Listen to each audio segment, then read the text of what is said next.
forms,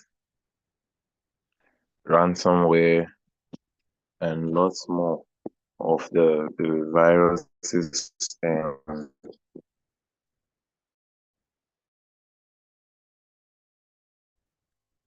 its type.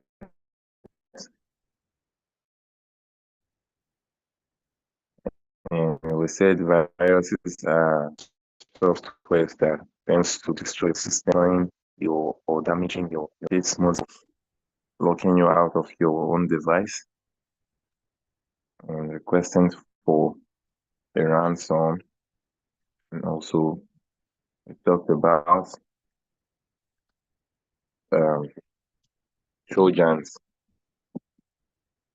We talked about Trojans, how malicious software can disguise as legitimate software just to gain access into your device. And also talked about security basics, which leads us to the CIA as well. CIA triad, where we made the foundational bedrock. And I said the CIA triad is the foundational bedrock of cybersecurity, which entails confidentiality, integrity, and availability, making sure information are confidential at all times, and also making sure um, information remain um, the way they are not tampered. That's for the integrity. They are not tampered, they are not edited. It remains the same. And also for their availability, making sure resources are available at all times and implementing various backup techniques to avoid unavailability of services and lots more. And we also talked about encryption, talked about authentication, authorization as well. And we moved on to network securities, where we also talked about firewalls, VPNs, basic network protocols, and lots more, where we made proper definitions of authentication as well for the security basics. And we said authentication is still verifying an identity, making sure it's a legit person trying to access a device or an information. And we also talked about authorization. After verifying the identity of someone, you give them the right access they need. Then we talked about the types of authorizations as well, and also authentication. So for the authentication part, we talked about fingerprints, talked about two-factor. We talked about retina scanning of retinas to gain access.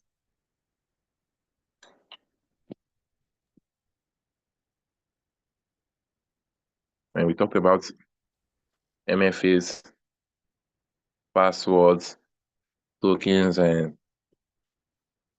lots more. So for the authorization part, the authorization is just giving permissions and access control. And I made reference to admin and a normal user in either a company or in a system. Now, a normal user cannot have admin privilege.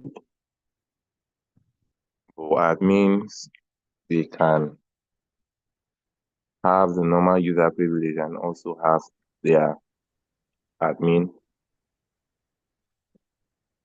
privilege. So that's that for the authorization and encryption. So we said encryption is encoding information to prevent unauthorized access, ensuring data security during transmission. Now, the data security during transmission leads us to the MITM, where I talked about the man in the middle attack. Now, if you if it can be understood even without decryption.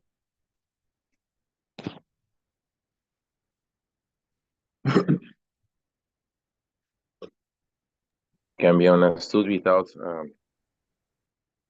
decryption. Or when you encode informations, it helps you prevent unauthorized access. Now it's just like someone that cannot understand Chinese in any way. Let's say Chinese is not something you can learn, and someone moves information from English to Chinese, making it unreadable for you. That's how the encryption works. Then talked about network security, firewalls, and I said firewalls are barrier systems that controls incoming network traffic based on security rules. Then we also talked about the VPNs, and I said firewalls are like filters, and I made examples. It's like filter. When you put a filter in a tap, it filters the dirty. Now that's what firewall does. Firewall filters incoming and outgoing traffic to make sure there's no malicious activity running through the network, flow of the network.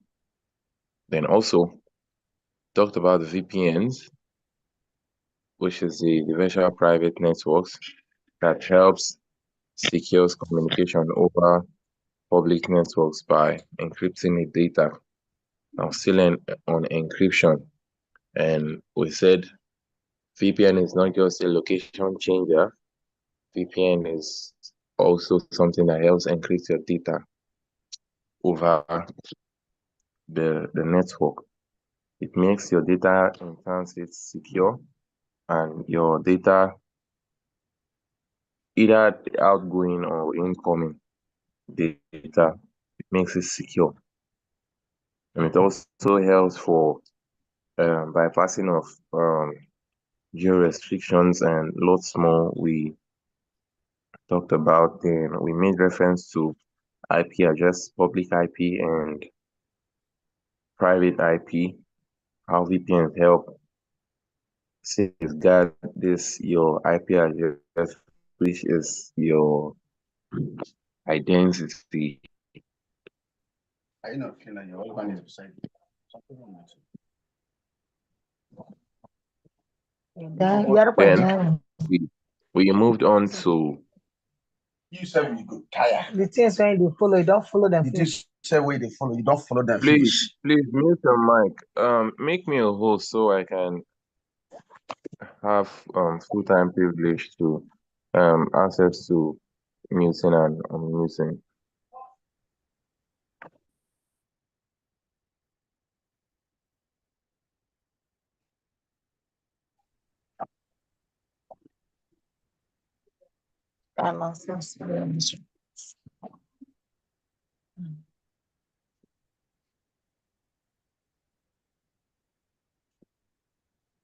Okay, so moving on so remember, this is like a recap of everything we've talked about. Then we can receive questions. Like I said, this is the finalization of our section, everything we've done so far. And moving on from the network security, we talked about threats and vulnerabilities, cyber threats. Now, cyber threats is anything that poses as potential risk or danger to your system, your information, or your online presence.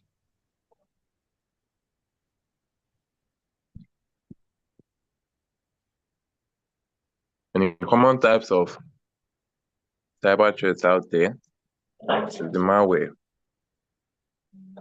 We have the malware, we have the phishing, which is part of Drop out. social engineering. Drop it in that place.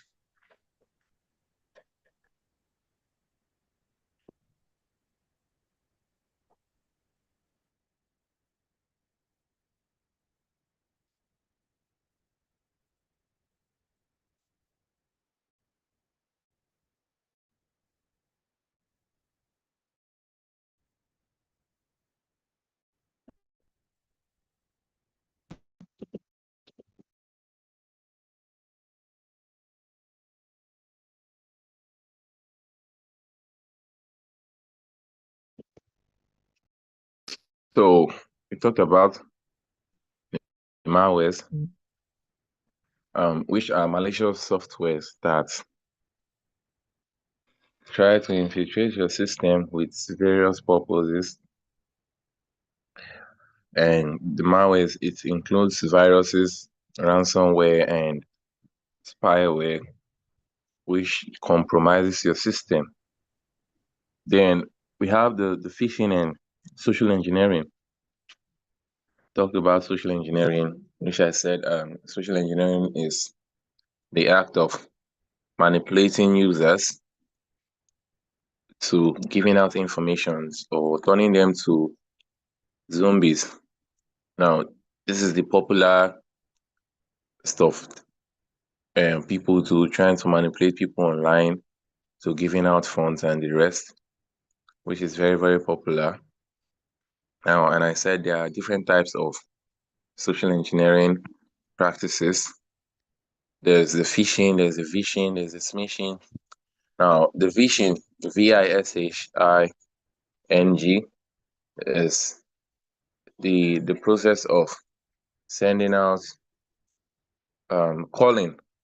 It's the process of calling and trying to manipulate people through calls. Then the smishing is trying to manipulate through SMS. While for the phishing is through websites, emails, trying to create fake websites into manipulating people to giving out their sensitive information, and also for emails, sending unsolicited emails to people, tricking them to clicking it and performing certain tasks for the social engineering. Then for the vulnerabilities, now vulnerabilities are poorly configured systems or unpatched softwares, or you can say loopholes that opens up a system to attacks. Now these are part of the threats we have. Now when the system is being built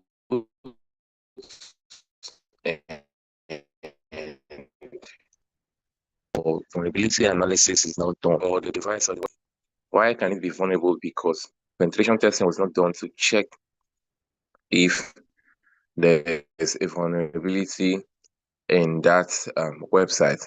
Now, vulnerability, like I said, I made reference to this misconfiguration stuff when we were talking about the firewalls, how firewall can be so stressful to configure. Now, if you have a code error, when I mean code error, is when you are programming a website or programming an application and your code, there's an error, there's always a vulnerability or a loophole in a code.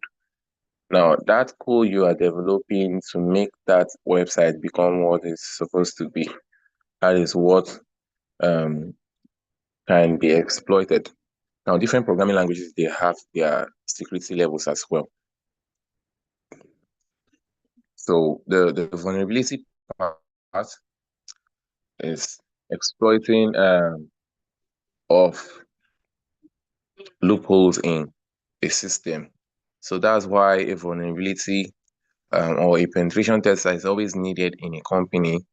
So before an outsider hacks into your um, device or your website, you have a penetration tester to always check and see that, okay, this part is vulnerable. We need to patch it before someone else sees that vulnerability and tries to exploit. That's why it is very, very important that whenever updates is being given, remember we talked about the updates, why it is very important for you to always update, especially security updates. It's very important for you to update your system when an update is being given, because most times it can be a security patch, a vulnerability is being found, and you're trying to patch it so you don't get vulnerable over that loophole or vulnerability.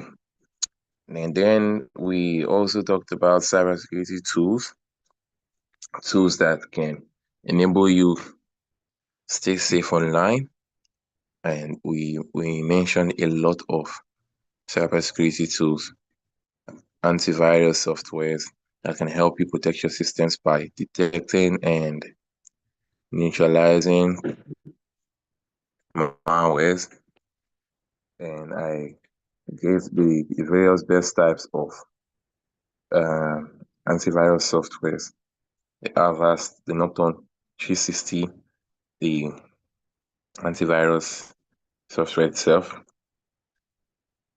and lots more that would help you prevent or safeguard your device from getting infiltrated by any sort of malware.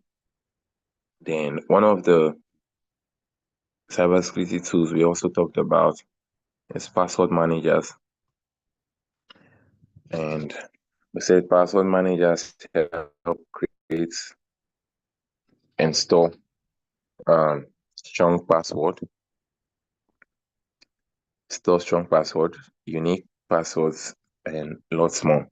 Now they help you create passwords, and they save these passwords in an encrypted manner that if it's to be accessed or hacked, it would be very hard to understand.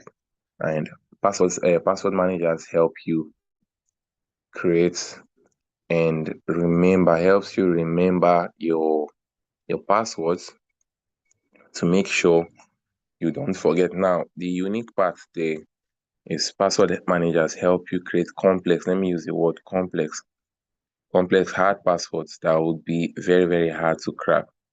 Now, it's very easy for weak passwords to be cracked using brute force, rainbow cracking, um, and lots more of the password cracking techniques out there. But if your password is strong, very strong, it becomes almost impossible for your passwords to be cracked. Now, there are lots of high and sophisticated password cracking techniques, like using a quantum computing technique that is for the US, and it is not privileged to civilians or normal users. That's the only time you can say, okay, you can cracking high level encryptions and lots more. But password manager helps you do all this. Then I talked about the VPNs as well. VPNs, we've heard about VPNs lots of times, and it enhances privacy and security by encrypting internet traffic. And it sounds similar to what firewall does, but firewall has different purpose and it works different even if it encrypts the data in transit. Then we moved on to secure online practices, where I talk about a lot of ways that can help you stay safe online. Now, then I made reference to a lot of tools, and I said staying safe online is your priority. As far as you are an internet user, it's very important for you to prioritize your staying safe online. And I said our session is more like a awareness session for you to know more about internet practices. And I said limit sharing of information. Try to limit information you share online. Avoid oversharing. A lot of persons just see persons online and start sharing, and it is imposing great security risk on your privacy and your data as well. The importance of you limiting what you share. It helps reduce data exposure and prevents identity theft and scams and lots more. Now, the more you share information online, the more people know about you. And the more you keep your information private, the less people know about you. Now, like I said, there are public and private information. There are some information that people need to know. You cannot stay out of the internet 100% if you are an internet person. Now, if you don't have any business with the internet, okay, it's fine. You can stay off. But when you have a business or you have a profile online that you are looking up to connect and talk with people, you always you have to limit the information you share, and it would help you stay safe from scams, identity theft, someone using your personal information, your details to impersonate you somewhere and extract funds or any. So then I talked about deactivating unused applications in our mobile devices. Now, it's very important for you to uninstall applications you feel like you are not using. Very, very important, because deactivating accounts you are not using or applications you are not using, it lowers your data footprints, lowering the risk of you getting hacked through those applications or either accounts. If you are not using a particular account, it's very important you just go deactivate it. Now, you are not deleting the account. The account is no longer visible. You can just come up anytime and activate the account whenever you want to use it. But if you know the account is not in use or the application is not in use, you can just deactivate. Or if it's an account, you deactivate. But if it's an account, you deactivate. If it's an application, you would have to uninstall.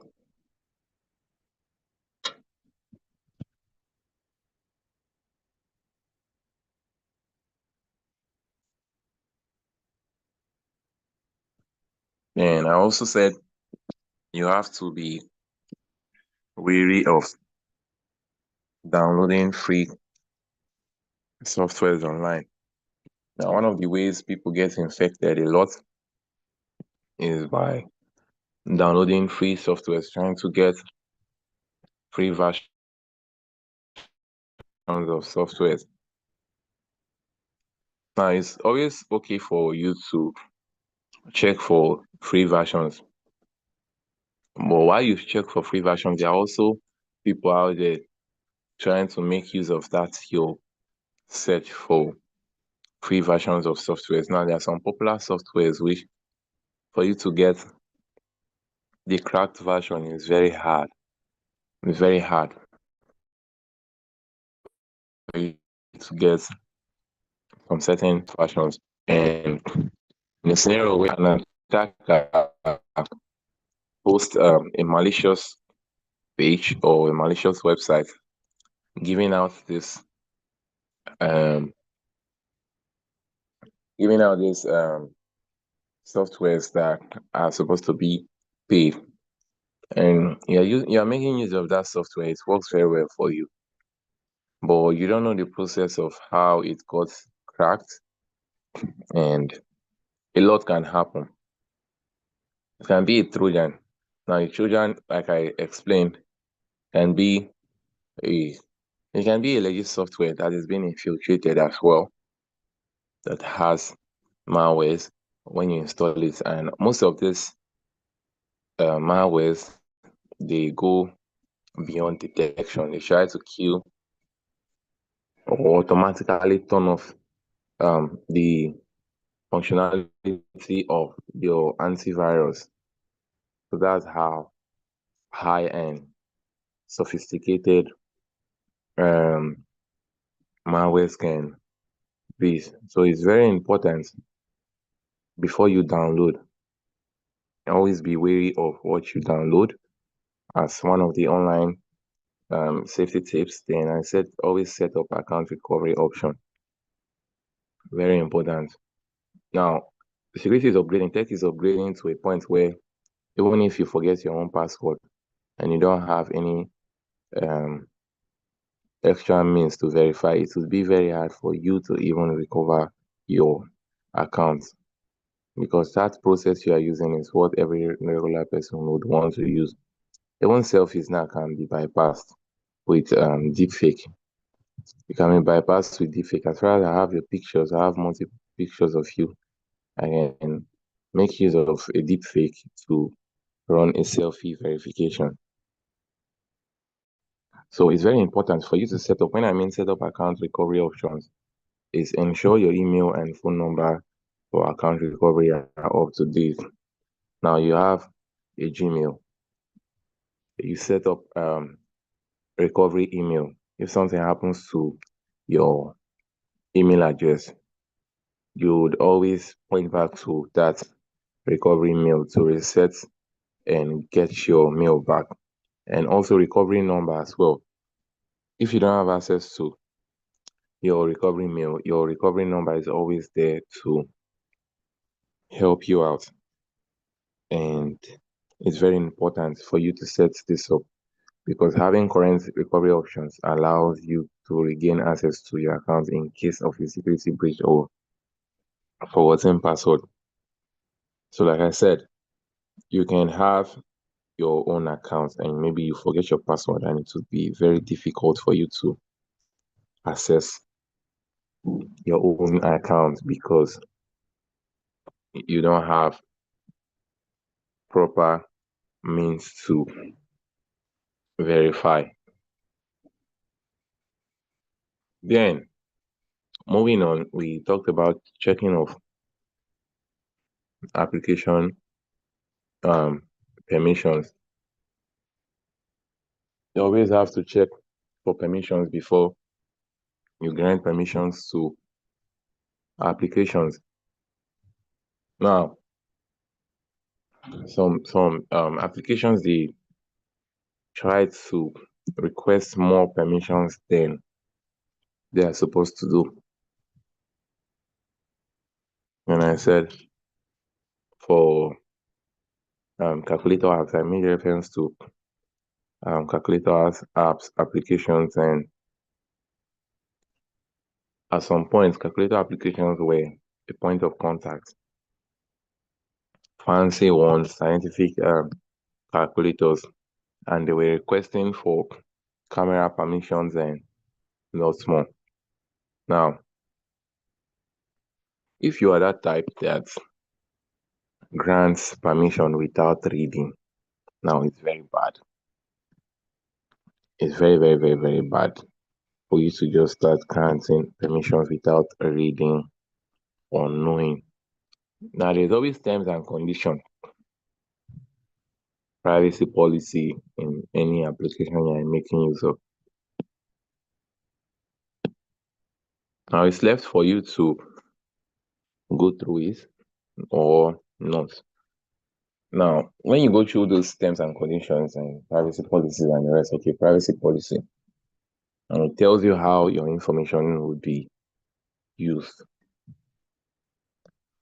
And at that point, you know that, okay, if you give out your information to this company, your information can be sold out or your information can be used for whatsoever purpose. Because when you try to sue the company, they will always point you back to their public privacy policy they had or terms and conditions which you accepted. So it's very, very important for you to check for permissions. Now, periodically review permissions for applications, either in your browser or your um your mobile device. And there are sometimes you would grant permissions and you later realize this application is no longer useful to me. You take out the permission before you uninstall the application. You go to your settings, check for permissions, apps and permissions. Then you see the applications. If they have access to your camera, they have um, access to your mic, whatsoever they have access to. So it would help you always review and limit your exposure to privacy risk or data leaks. Then I said also it's very, very important to try as much as possible not to save payment information on your website. Now it's very important not to do that, and it helps ease off the stress for you to always look for your credit card and start imputing your CVV or your card numbers there. But you cannot just rely 100% on technology and expect tech to do everything for you. There's a part where you'd also make your own input. Now, the reason why um, it's being required for you not to save your information, your credit card information in your website is if the website is being hacked, not from your end now, from the company's end. Now, your information, let's say, for example, the database, there's a data breach, your information will be part of that. And if you're not aware, if you're not aware of the data breach, some companies would keep it private. They will not even say anything that something happened to user informations or login details. They will just keep mute and try to fix it. And that's a cybersecurity violation of cybersecurity regulations and compliance, because it's very important based on your region. Now, some regions, let's say, for example, the US, if your company is being involved in a data breach, you have 48 hours to inform the general public when you noticed it happen. You have 48 hours to inform the general public that this is what happened and we are trying to fix it, or inform the compliance and regulatory body of the incident. If you don't inform them, then you get penalized, and the penalty for that is very huge. Very, very huge. So, not storing payment information reduces the risk of it being stolen, like I said, in case of a data breach. And also ad blockers. We talked about ad blockers blocking adverts, reduces the exposure to malicious advertising, that's malware, adware, and speeds up your browsing. Now, when you have ad blockers, now remember this is the last part, online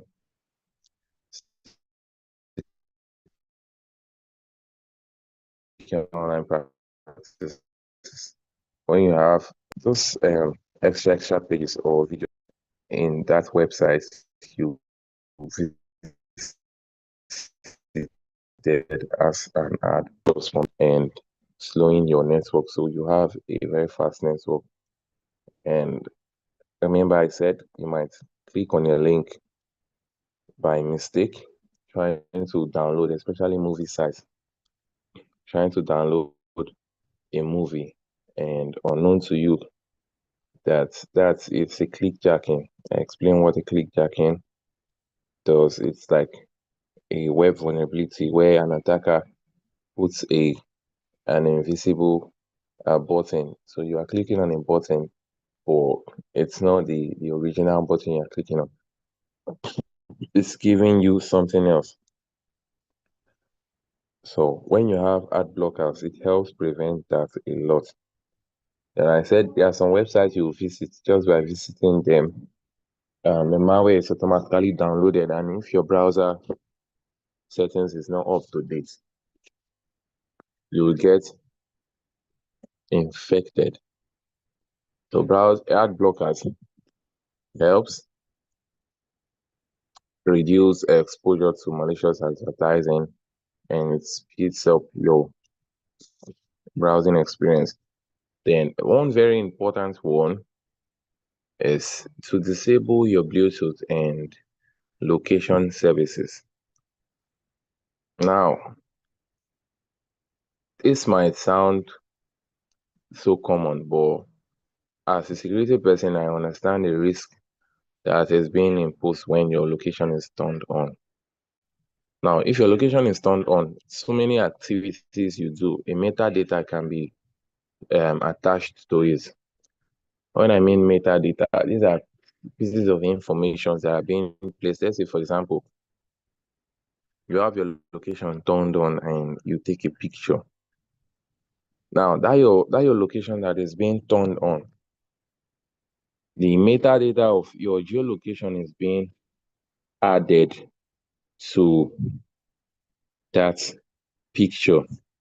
And some persons would just see geo tag in pictures or camera settings, just turn it on. Now, when you turn on geo tag, you are trying to tell your camera that whenever I snap, save the location to that picture, save the location of where I was to that picture. And that can be used against you for tracking. And not just, okay, you committing a crime now, safeguarding yourself. Okay, let's say, for example, assassination and hitmen. Now, when you have those informations in pictures, now it's much more easier.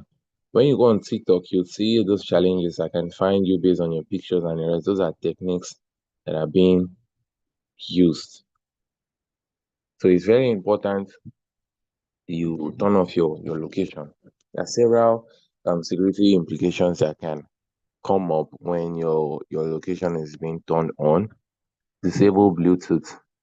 Now, Bluetooth, so many persons don't really know that you can connect your Bluetooth with someone's phone and the person will be receiving internet access. Just like you can hotspot somebody. And Bluetooth is like um has a different build on its own. It runs on its different software, and that software or the Bluetooth itself can be vulnerable. And if your Bluetooth is being vulnerable, it can be hacked through your Bluetooth. There's Bluetooth sniffing, spoofing, and lots more. There are lots of Bluetooth attacks.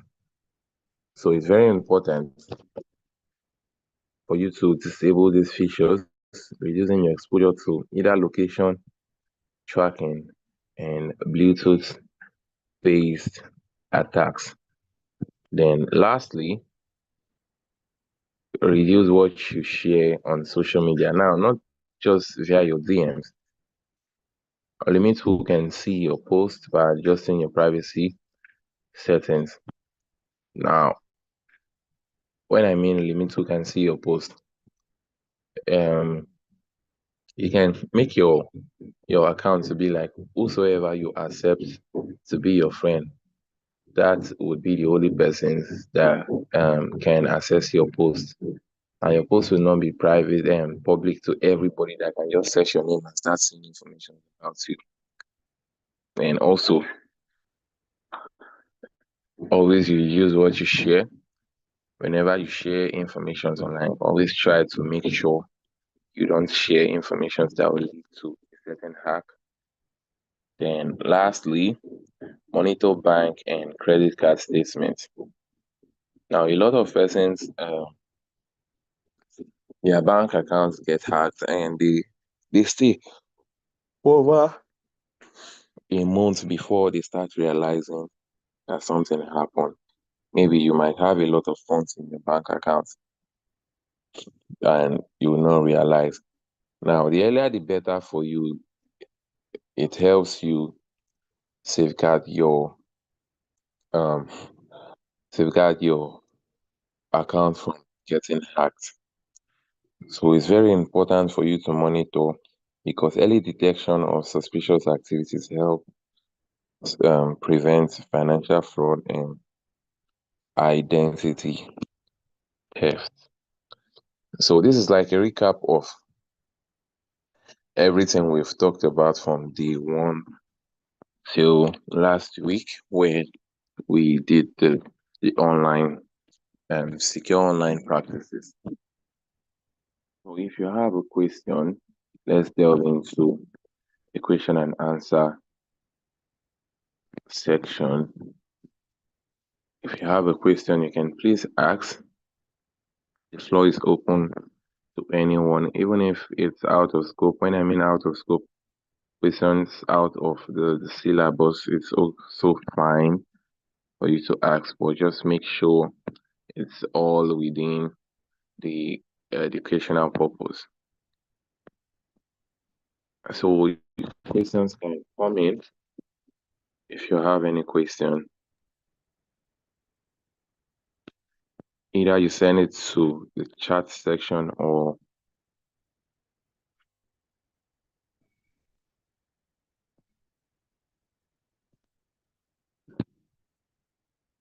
okay, please drop the PDF for threats and vulnerabilities in cyber tools. I think I did that already. I'll check if it's not part of it. I think I did that already. So the floor is open for everyone.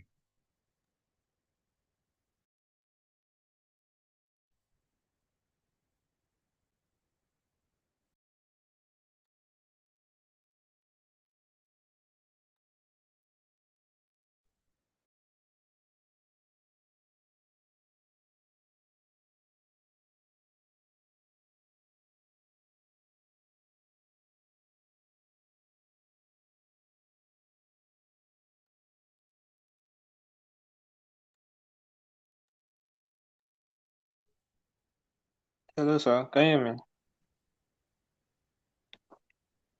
Yeah, I can Hello. hear you. Okay. I'm not actually asking a question, but I just wanted to suggest you maybe drop like your WhatsApp number or a Telegram that we can reach you because there was a question I wanted to ask, but then I couldn't reach you back then, so I literally forgot about it. I wanted to write it down, but it just skipped my mind. So maybe for future purposes, you can always like reach out to you and stuff like that. All right. I'll, I'll do that. I'll also share my social media handles so you guys can reach out to me.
So we are still open for questions. If you have the questions, you can ask. Yeah, so this is a question and answer section. It's very important to ask questions to help clarify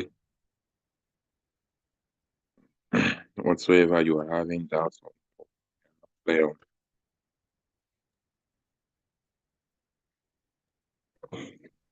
Hello? Yeah, can hear you.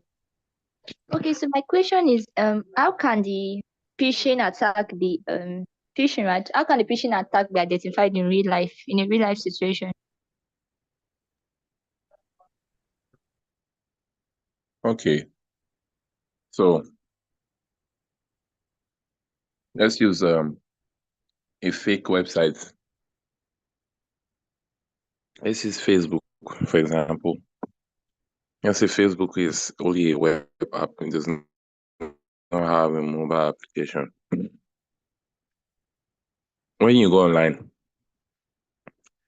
and let's say, for example, someone reached out to you and with a matter of urgency, they reach out to you via mail, your account is being compromised or there was a login attempt.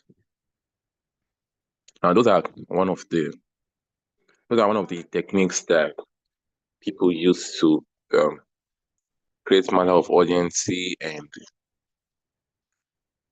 make people give out their informations. Now, if a mail is being sent to you, your account, there was a login attempt. First of all, you will ask yourself the question, does Facebook send emails for login attempts? Number one. If Facebook sends email, then you check the domain name. Check the domain name. Scroll to the bottom of the mail. Now, Facebook is FACEBOOK.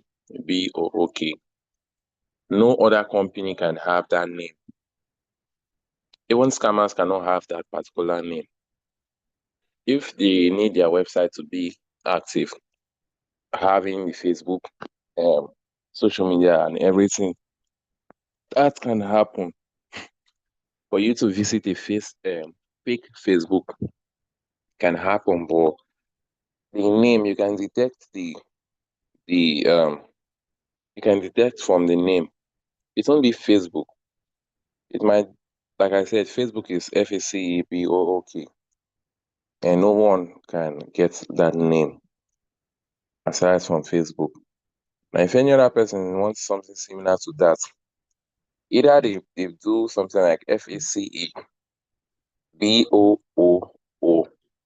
They'll use a triple O K, then .com. Now, people will not be so calm and observant to see that that's a 30, not the normal 20 as the Facebook. Now, when you get a domain name, you are being assigned with a mail server. You can also set up your mail server. So a mail server can also be set up with that FECEBOOO, a triple O Facebook, or let's say info or help or support at Facebook, the fake one.com. Now, one of the ways you can spot phishing attacks is when you observe that.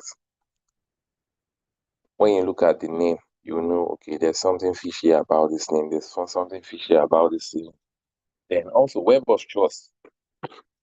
Web of Trust also helps you. If you have Web of Trust extension, um, it helps notify you that a website is a phishing website or not. And also, if you are using a secure web browser, now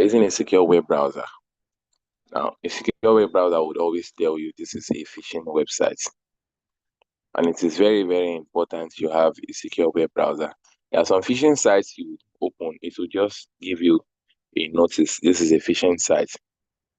and it will block the access. Maybe if you still insist in visiting a site, then you can do grab and click on advance and proceed without safety or what you call it to visit it. Then also phishing sites, most of the phishing sites, because it is temporal, they don't have HTTPS. When you go to the website, your browser can also detect that and tell you this website does not have HTTP. It only has HTTPS. It's using HTTP. Now, in a website, the HTTP and HTTPS is hypertext transfer protocol. That's HTTP. Then the HTTPS is hypertext transfer protocol secure. Now it tells you that whatsoever you do, let's say that's fake Facebook. Now you put your information or you start surfing there and it uses HTTPS. Now that HTTPS stands to encrypt encrypt data in transit. So it becomes much more hard, or it depends on the technique. It becomes very hard for the attacker to just analyze the information. But once the website is in HTTPS, the informations are being encrypted. That's why most phishing sites, they don't last long. Some just last for 24 hours. Some last for 5 minutes. Some last for 10 hours. It depends on. But when you check for that, HTTPS and HTTP, but it doesn't mean that other scam websites or scam phishing sites can't have the HTTPS. It depends on the motive. Other scam websites can also have HTTPS. So that's why you always need to be vigilant. You always need to think before you click or before you give out information. And your secure web browser, very important. Your browser will always tell you, browser is not something that will fumble on you. It will always tell you, okay, this website you're trying to visit, it is fishy or it is kind of sneaky. And web of choice is also um, there to help you notify yourself that, okay, this is a phishing site or not.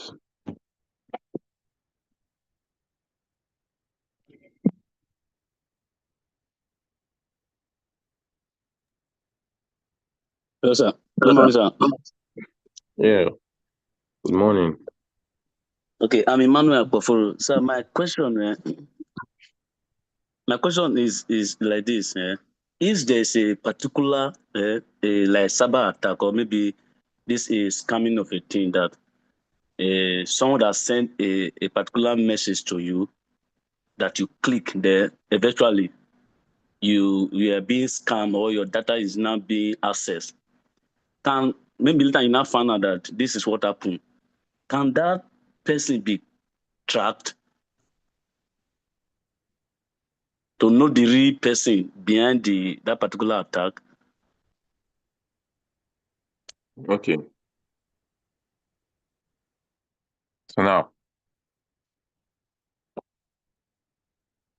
in a very sophisticated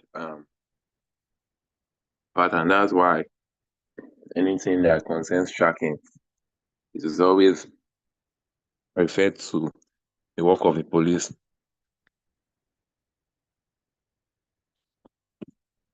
You are making use of a SIM card.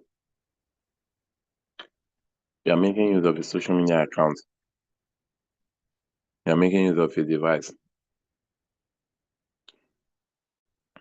And your device, it has an IP address. If you can get your hands on the person's IP address, it's much more easier for you to track person's public IP. It's easier for you to track the person down. But if the person is making use of fake identities, let's say, for example, I'm a scammer and I know that if my information gets leaked, I'll get arrested. I will not have anything linking to my personal details. Even the phone I'm making use of, none of my personal details will be there because I'm trying to safeguard my identity. Now, the likelihood of getting back to a scammer is very, very low, especially if the scammer understands about identity covering of identities and track.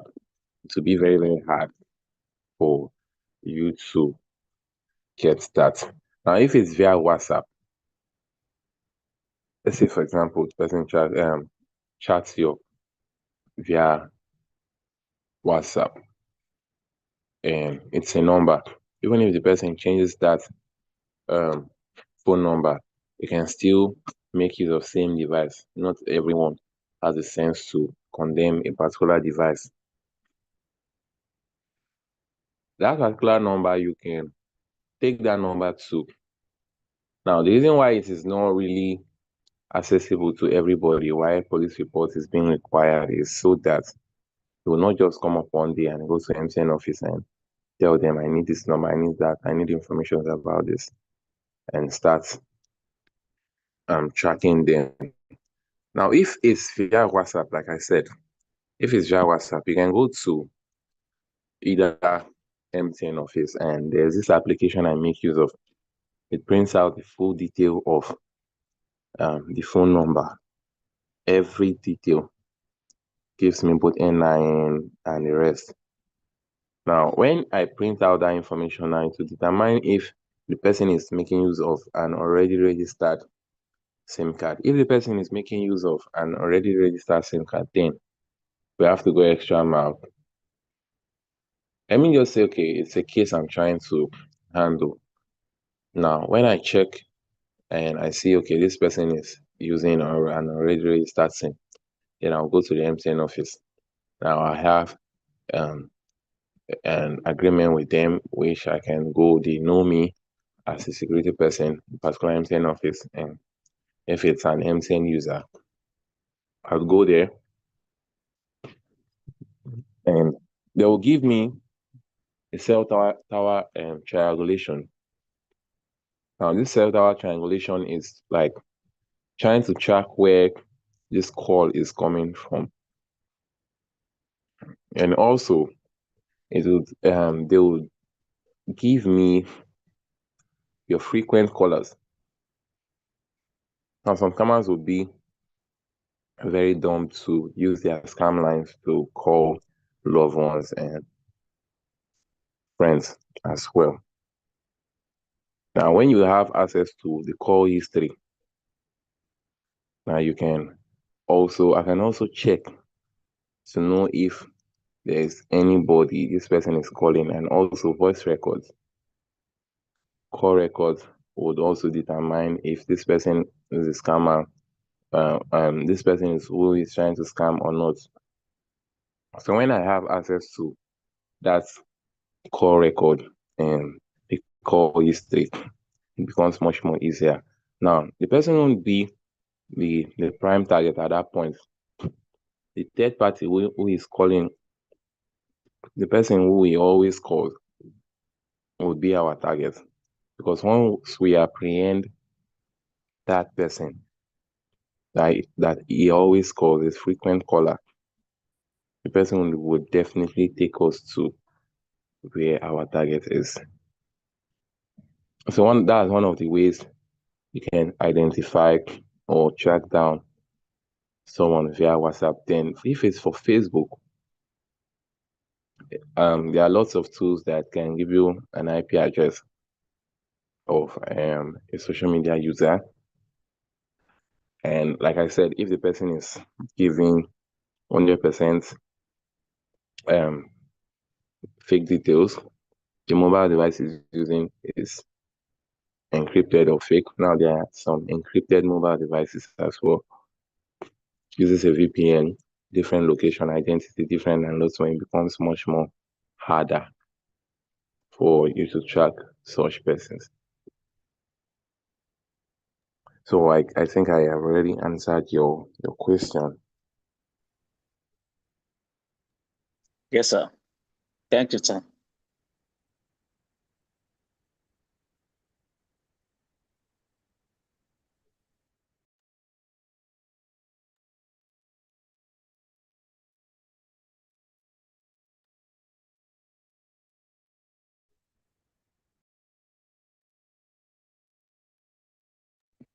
Hello, Okay, sir. so yeah, I dropped 2 questions on the inbox.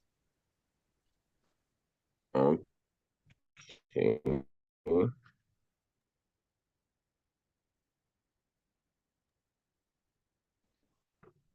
Okay, what's the difference between asymmetric and symmetric encryption? Okay, now these are types of encryptions, and let me just take you through it on a surface level. Symmetric encryption uses one key for both locking. When I mean locking, that's encryption for both encrypting and unlocking. Now, the unlocking is decrypting of data. Having one key to lock and unlock a door. That's trick.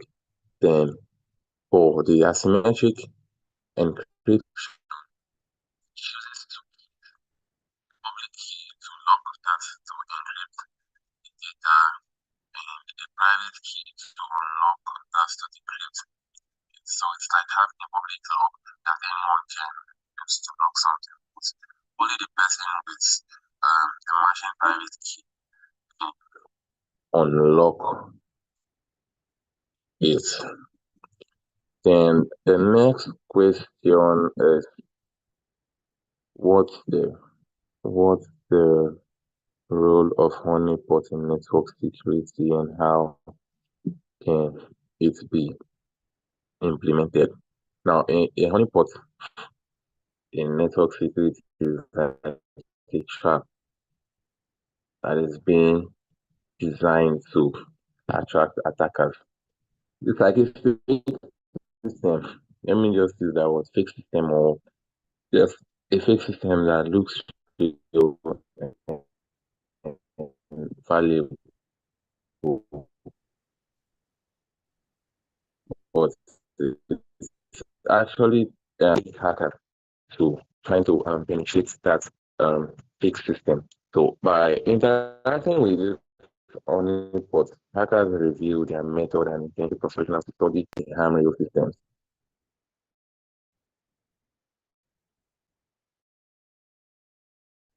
Now I don't know if you get what I'm saying. So let's say, for example, you have um, your laptop. Now you have your laptop and um, you inside of your laptop you have a virtual machine. You have Windows 10 and you have Windows 11 in same laptop, and these are two. Now the Windows 10 is your main laptop, while the Windows 11 is your virtual laptop. Now you're setting up that virtual laptop that is vulnerable techniques that hackers would use to hack that your Windows 11, that you can protect yourself against that attack in a real time. It's just like you setting it up and it's okay, so now so you take one. Okay, I don't learn. Yeah, that's how the running pot works. So how can it be implemented? How can it be implemented? Okay, so how can it be implemented? You set up a fake system, you create a computer that can act as a network server. Now it holds information that seems to be very important. Like I said, acts like a server. Now a server can also be a database as well, or even a whole network that mimics your real setup. So just like I explained, instead of just setting up a fake stuff and analyzing how hackers can gain access to it. Now, this is what security researchers and incident response team and lots more do to know about some certain techniques, because the more they patch, the more vulnerabilities come out. Now, there are fake devices out there. If you go to Shodan is a website, that a search engine that you can use to SHODAN. It's a search engine you can use to see various online devices, IoT, Internet of Things devices. Now, these Internet of Things devices are devices that are visible over the network, over the internet. When I mean visible over the internet, let's say, for example, you have a CCTV camera. Now, your CCTV camera, you have to type. This particular one is the one you would have to come back home, remove the memory card from the CCTV camera, and um, start seeing everything that happened. Then the other one is the CCTV camera that is an Internet of Things. You can access that CCTV camera from anywhere in the world. All you need to do is just log in. Make sure the CCTV camera has internet access. You can keep your CCTV camera in Nigeria and access that CCTV camera from Abuja. All you need to do is just go to your web browser, type in the CCTV camera login, and you put the password, and you can access whatsoever you want to access. So that's like the Internet of Things. Now, when you go online, there are lots of fake devices. That's the honeypot being set up to understand hacking techniques more and more. Because number one, before you start catching a thief, you need to understand how thieves operate. So this better explains how, or makes security practitioners, blue teamers, red teamers, purple teamers, understand how attacks. It's just like you are setting an attack simulation here, but this is for honeypot. So that's it for the honeypot. I just hope I answered your question.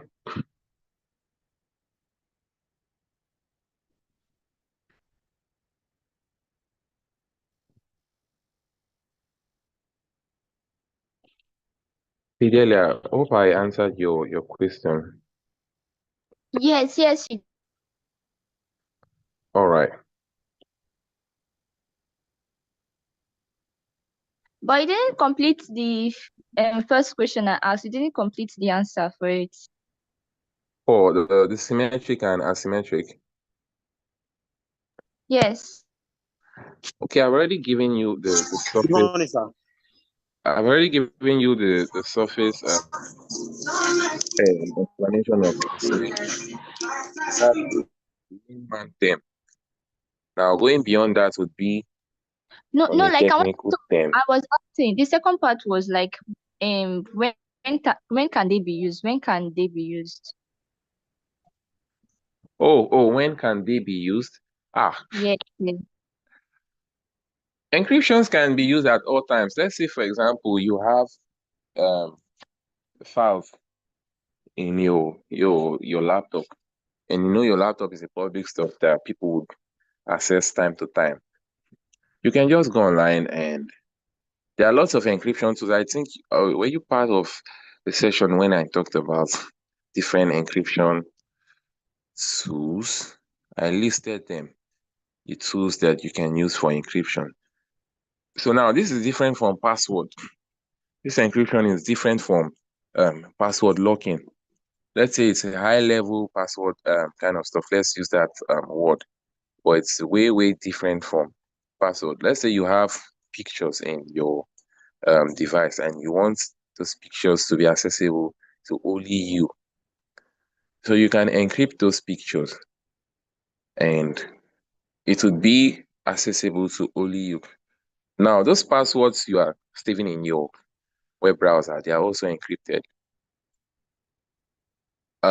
Your password manager, and also informations that are being stored in a database.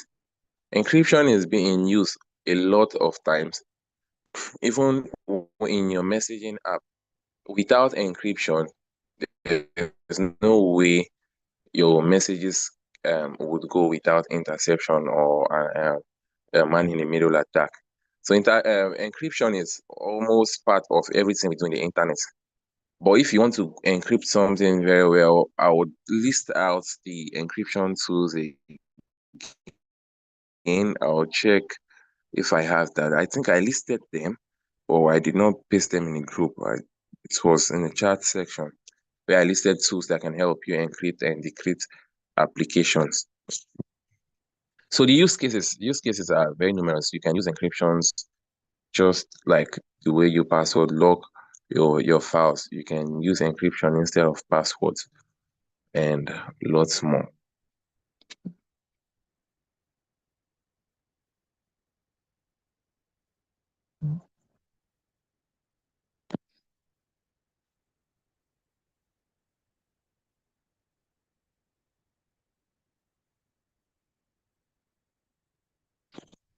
Okay, still waiting for questions before we wrap up.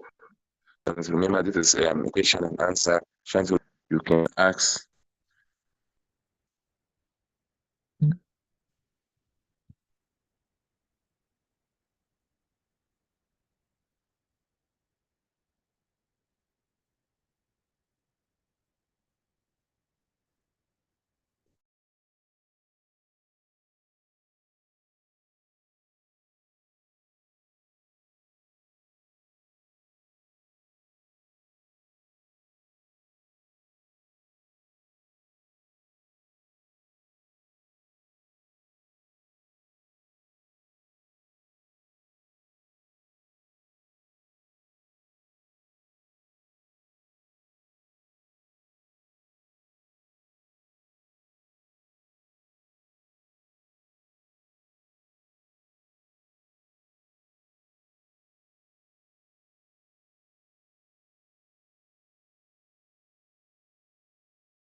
Okay, so while we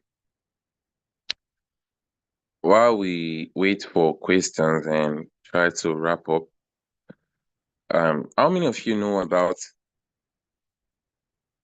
or let me just ask the question. How many of you do check your emails or your passwords on a regular basis if they are being compromised or not?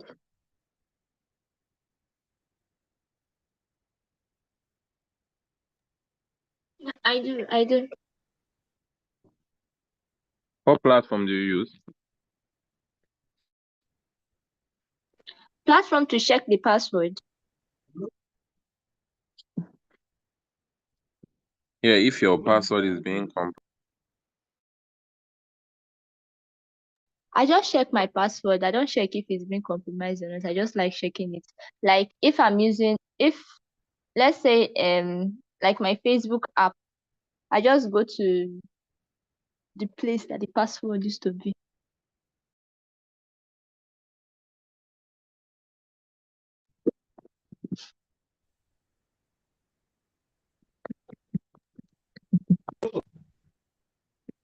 When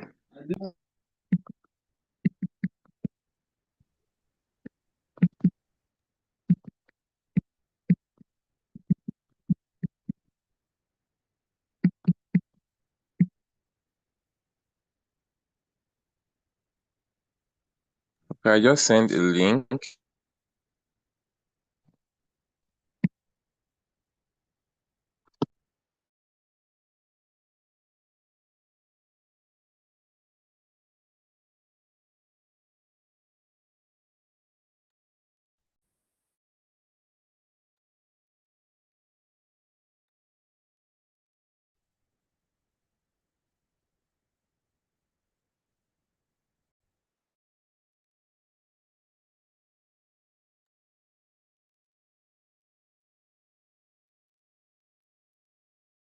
It's also been the Why pilot. now outside like you you take fresh air? Network. what? Network is in that part of you. Okay, you are doing your thing.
Okay, so the link I sent, have I been informed? You guys should go check it out. It helps you check if your um if your email is being involved in a data breach or not. So it's very important time to time to check for this.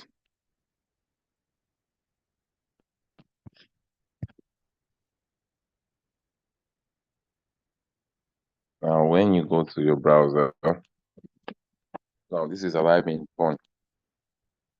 Now you come here, you put your email, and now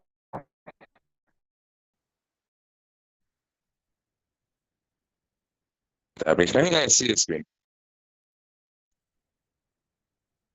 Can you guys see my device? Yes, we can. Yes. Now this is my official Gmail, and it said, "Oh no, porn in one data breach and found no paste." And I'll scroll down where was in a data breach, and this is where it is notified, okay, where data has been unintentionally exposed to the public. Using a password manager helps you ensure all your passwords are strong and unique such that a data breach of one service doesn't put your other services at risk. Now click a snap. In September 2022, the online photo sharing platform Click a Snap suffered a data breach. This incident exposed almost 3.3 million personal records, including email addresses, usernames, and passwords stored as SHA-521 hashes. Stored as SHA-521 hashes. Further, the collection of paid subscriptions were also included and contain names, physical addresses, and amounts paid. Compromised data. Now it is listing what was compromised via this website. Email addresses, names, passwords, physical addresses, purchase information, social media profiles, and usernames were compromised. Now, how can you protect your information after you see that being compromised is you change your password. Create a unique password, and here you edit the your email address. Either you edit your email address or you will change only the password. Now, when I realized this, what I did was to create a unique password and set up all the backup recoveries to make sure the information they have is just the old password. So now when you use applications like this, it helps you stay one step ahead to make sure your informations are not being compromised. And also, now this is the Google password manager. Now these are my passwords for Google. Now click on Canva and it will request for the phone's either the phone's password or fingerprint. Now this is not enough. This is not enough. But if you use a different password manager, you would have a different password for that password manager instead of using your device lock password for your password manager. Now, safety check. We come here and password saved to 6 compromised. Now, when you come to this password check, this is also another helpful part that you can always use to check if your informations are secure or not. Now, this will take a lot of time, but majority of the passwords that would come out is admin. Using admin 1, 2, 3, 4, 5, like that.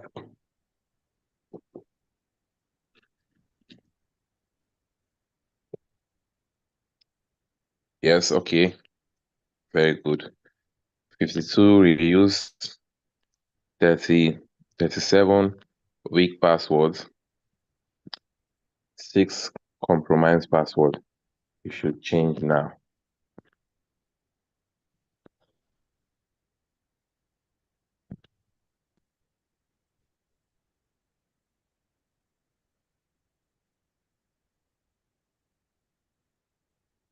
Now, this is one of my accounts.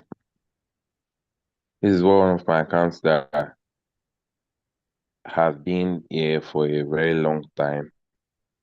This is Taotubo, not Tabotubo. Now, this account, I have not checked this account for a very long time. And this brings us to the point where you always have to deactivate.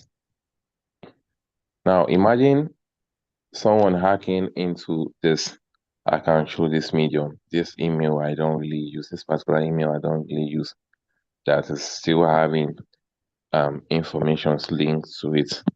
Now, this TT Obisesan is not my own. TT, the social good platform is not mine.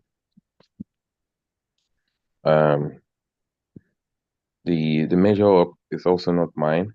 The hybrid is also not mine.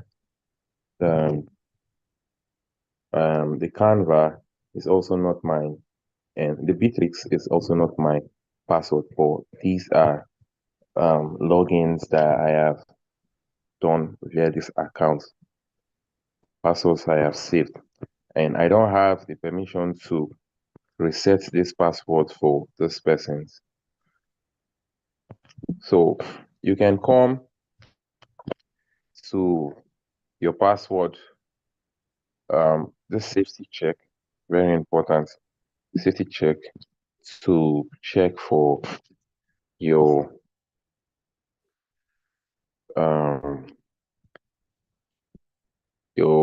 devices to make sure. Okay, let me take you through one.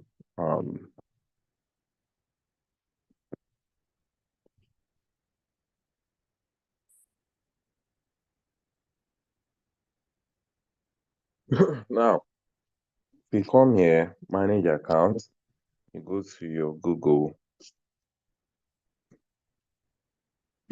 and search for third party, and to show you your connections to third party apps and services. When you click there,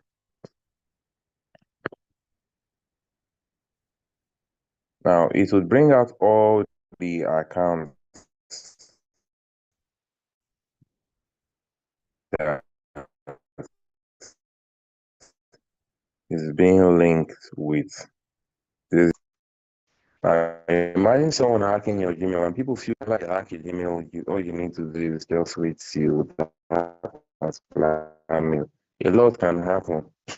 Imagine having access to a company mail and you can have access to 7, 9, 10. Now these are 10 different accounts linked with this particular Gmail, and this is not even my official mail. But when you come here, now let me use something different, Flow GPT. Now, if I don't want my Gmail to be linked to that account, I want to remove my account. Now you see this option here, delete all connections you have with Flow GPT. I'll click on it.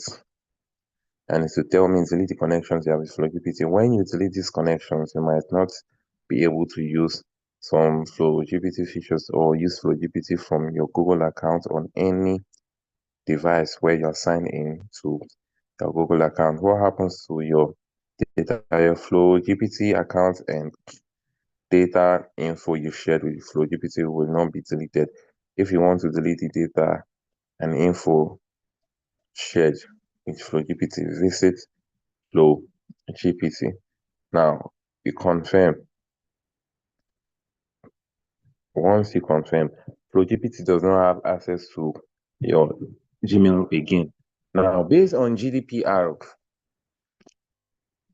now it has reduced to total 9 apps and services. Based on GDPR, whatever platform you are using, you can request for your data to be taken down. You can request for your data to be deleted. And if they fail to delete your data or give you back all your data, now in WhatsApp, you'll see something like export. Now, most applications are having this delete account because you need to put that. It's part of the compliance, cybersecurity compliance. You need to give users the opportunity to delete their accounts whenever they want. And deleting of accounts goes with deleting of all informations. So it's very important to check your password security, check for your email security and lots more. Now, I have a lot of emails. Talking about email security, I have a lot of emails I use. Now, I don't use my main email for anyhow sign up. Let me use the word anyhow sign up. I don't use my main email address for anyhow sign up. If I feel like I need to sign up to this stuff and I'm not sure about it, I'll use my alternate mail. Now, my alternate mail is something I use and I'm not scared. That does not have any linkage with my personal information. So I just make use of it and try to see whatsoever the account carries. Always have several mails that you can use.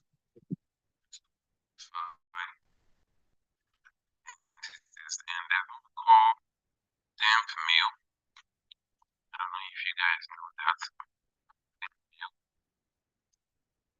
It's a temporary email address. So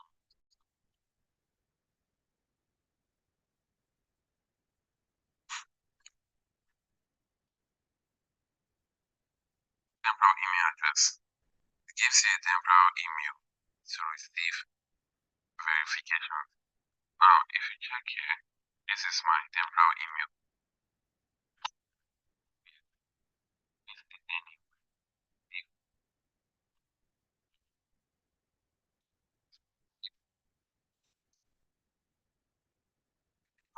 Message is being sent. It's saved as Gmail.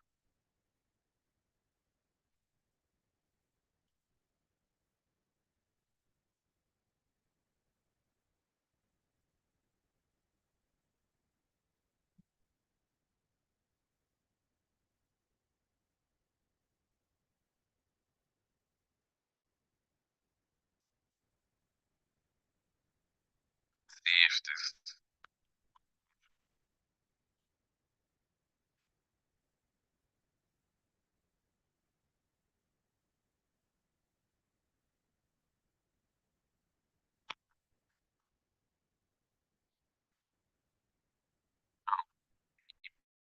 I just sent the Gmail, and it says, hey, this is for testing. Now, when you make use of temporal mails like this, it helps you if you cannot create emails for testing or anyhow. You can also make use of temporal. This was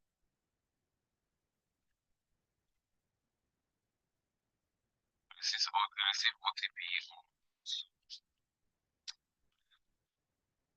some message or one time message. So that's that for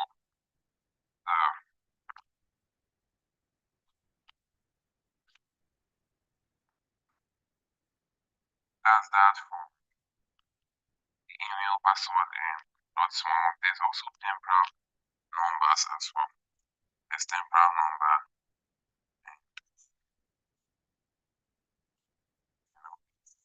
Get the temporal number, receive notification and OTPs and what's more. So I think I'll be taking one more question before we remember this is our last session.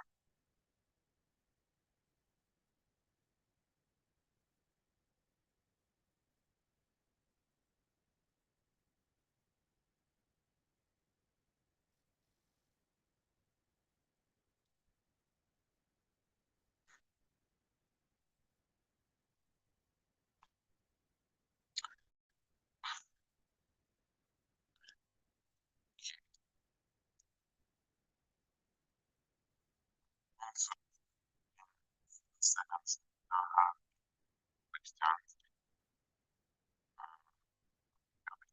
Give that payment plan. So job to have you guys